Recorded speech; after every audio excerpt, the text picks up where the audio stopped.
Olá pessoal, tudo bem? Hoje é dia 23 de novembro, vamos falar sobre um tema que está aí super em notoriedade, totalmente ligado à nossa cidadania, tema importante para cada um de nós, imagino que vocês vão curtir esse vídeo, eu vou ser bem breve e todo o mérito desse bate-papo aqui é o procurador Felipe Jimenez, procurador do Ministério Público lá de Mato Grosso do Sul, Felipe Jimenez, com quem eu aprendi muito a respeito dessa temática, eu já venho acompanhando e já venho questionando há muitos anos a questão da urna eletrônica no Brasil e esse procurador Felipe Jimenez, ele ganhou notoriedade há uns bons anos atrás, quando numa sessão pública sobre essa temática, trouxe à baia, assim, uma análise jurisdicional, tecnológica, filosófica, super profunda, abrangente, que botou por terra todas as questões e proposituras do STF, do TSE, derrubou, enfim, uma série de teses aí fraudulentas que estão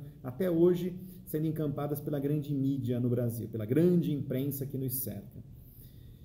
Falando sobre votação, o sistema eleitoral, né, e o ato de votar, de apurar, de anunciar, o que acontece? Eu fui aprendendo com ele e o mérito é todo dele, tá, pessoal? O voto não é secreto. O voto não é secreto. O que é secreto é o ato de votar. Quando você vai na cabine de votação, quando eu vou na cabine de votação e aperto lá os numerozinhos, ou marco com a canetinha, se for uma cédula impressa, aquele ato dentro da cabine de votação é um ato secreto. E uma vez que eu deposito o meu voto numa urna física e ele se mistura com milhões de outros votos, evidentemente que o meu voto ele se misturou e aí o meu voto é secreto. Mas o voto em si, ele tem lá uma informação que precisa ser contabilizada. Eu votei em A, em B, em C, você votou em D, o outro em E. Essa contabilização tem que ser feita, portanto, o voto não é secreto. O ato de votar, sim. No Brasil, a gente inverte totalmente as ordens das coisas, né, para variar um pouco. O que a gente tornou de secreto no Brasil? A gente tornou a apuração secreta. A apuração no Brasil é secreta. Enquanto que a apuração deveria ser transparente e pública. Quando você pega lá a urna, né, e despeja assim os votos e vai separando nas mesas de contagem, né, ali você tem um ato público, é um ato administrativo público. E como ato administrativo público, ele deve ser transparente. É por isso que, por exemplo, existia no passado, e hoje ainda existe, mas eles não podem fazer absolutamente nada, os fiscais de eleição. Aquela turma dos partidos, né, dos candidatos que ficava ali observando a contagem, vendo se o pessoal estava contando direitinho os votos. Ah, realmente aqui tá, esses votos aqui são do A, esses aqui são do B. Ah, tá certinho.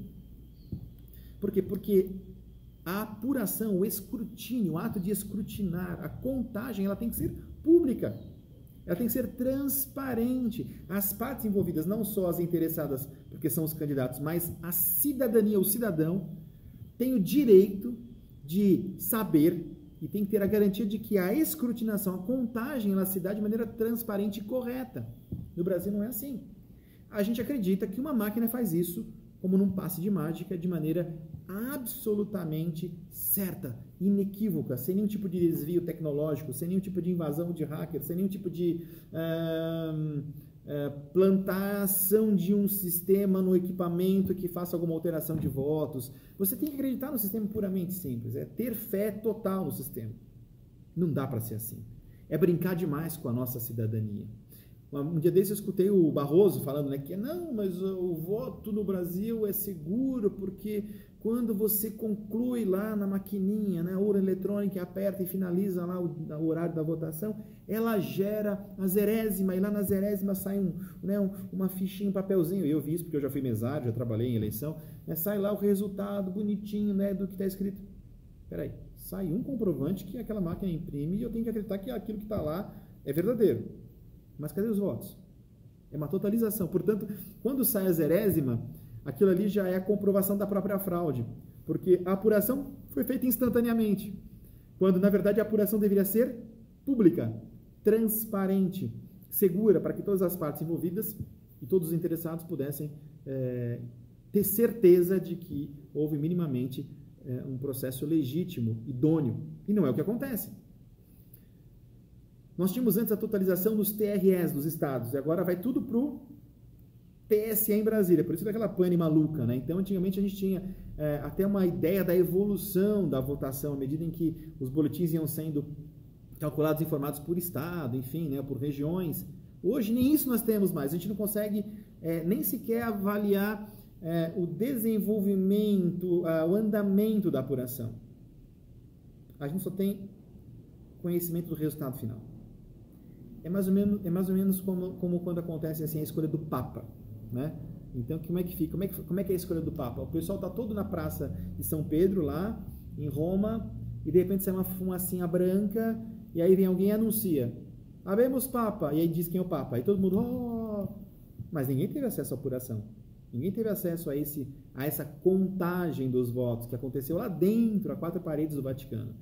O procurador Felipe de Mendes, ele dá um exemplo fantástico, que é super comum e fácil de ser entendido. Ele diz assim, olha, imagine a seguinte situação, que é o que acontece no Brasil.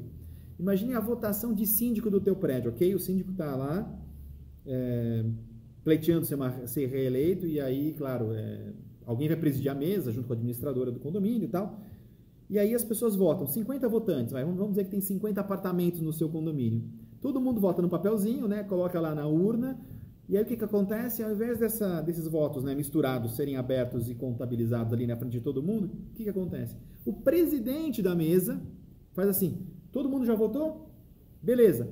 Pega a urna, sai de lá, leva para o apartamento dele, fica lá 1 hora contando os votos, aí ele volta e diz assim: olha, o resultado foi esse. Beleza? E aí todo mundo diz: oh! É o que acontece no Brasil. Ninguém tem acesso à apuração. A apuração que devia ser transparente, não é. A gente só tem a anunciação, o anúncio final, acesso ao anúncio final. Isso, gente, é uma anomalia absurda. E nós nos acostumamos a essa anomalia absurda. Nós nos acostumamos a crer piamente, com fé no desconhecido, de que tudo aconteceu sem nenhum tipo de interferência humana, sem nenhum tipo de potencial risco, sem nenhum tipo de intervenção tecnológica, que tudo aconteceu da melhor maneira possível, que todos os envolvidos, que são milhares de pessoas do TSE, dos TREs, enfim, são angélicas, né, puras e acima de qualquer suspeita.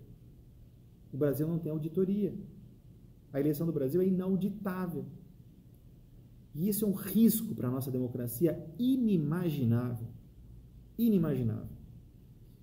Eu sou totalmente a favor daquilo que já foi votado pelos congressistas do Brasil. As eleições de 2018 já deveriam ter recepcionado a proposta aprovada no Congresso Nacional de um voto impresso, de uma impressora acoplada à urna eletrônica. De modo que, ao votar, o eleitor veria num equipamento acoplado à urna eletrônica, veria o seu voto sendo impresso, ele veria, opa, viu? Apertaria o OK e esse voto cairia dentro de uma urna física, sem contato manual do eleitor com o voto impresso. Mas haveria um voto impresso em uma urna física ao lado da máquina. Para quê? Para que em eventuais disputas por margens mínimas pudesse haver uma recontagem, uma conferência.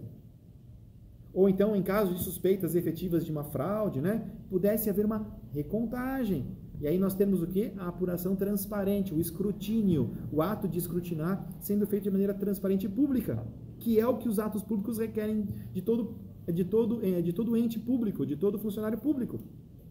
Mas não é o que nós temos no Brasil. Nós temos que acreditar que tudo aquilo ali aconteceu na mais boa vontade e imparcialidade possível. Gente, o voto não é secreto. O ato de votar, sim. A apuração não pode ser secreta, e ela é, no Brasil, secreta. Nós precisamos acabar com isso, se nós quisermos uma democracia séria, robusta e que respeite efetivamente a cidadania de cada um de nós. Tá bom? É isso aí. Espero que tenham gostado. Se gostaram, curtam, encaminhem para amigos, amigas. Vamos colocar esse tema em discussão, porque é a nossa cidadania, viu que está em jogo. Não é pouca coisa, não. Um abraço para